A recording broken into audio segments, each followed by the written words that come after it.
So this is streaming live. In today's episode, we're going to be discussing Senator Joni Ernst's concerns about the IRS enforcement plan, the potential impact on small businesses, and the future of free filing options from the IRS.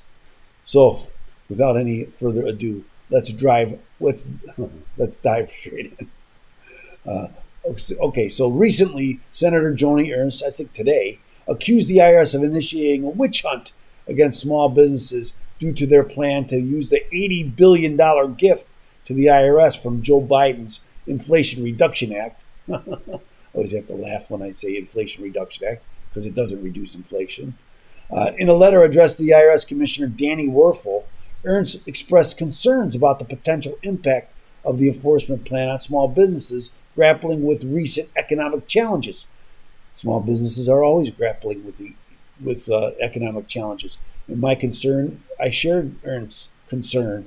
Right? Ernst specifically cited a provision that the businesses earning over $400,000 annually may be subjected to heightened enforcement activity by the IRS. She demanded that Werfel provide more clarity on whether the 400,000 figure references net income or business revenue. Huge difference, isn't it? And asked about the guardrails in place to protect small businesses from potential data breaches, since the IRS has had a history of data breaches recently. Remember, ProPublica publishing all those tax returns of the wealthy. Senator Ernst correctly points out that the current IRS plan will disproportionately affect small businesses. That's the whole point of that plan, in my opinion. The IRS has not yet provided an official response to Ernst's concerns. We'll keep an eye on this developing story, and let's move on to the future of free filing options from the IRS. Now, we've talked a lot about the free file program here. I think it's a good program. And I don't know why they want to replace it, but the Inflation Reduction Act earmarked $15 million for a feasibility study on the free filing option through the IRS, which should be completed by mid-May, according to Commissioner Werfel. However, he did admit there are issues with current IRS free file program, which has a low participation rate.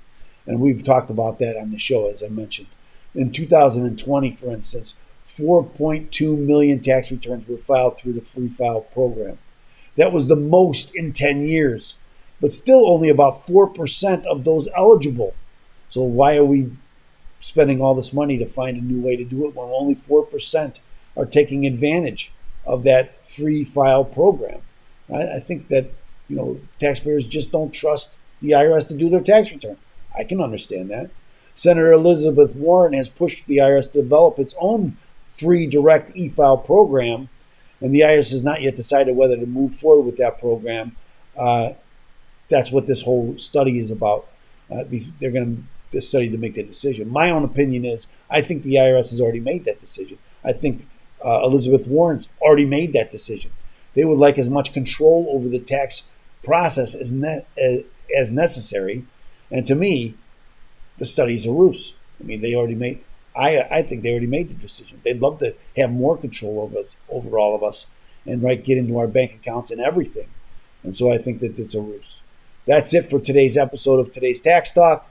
Thank you for joining us, and be sure to hit the subscribe button and the notification bell to stay updated on the latest news and developments.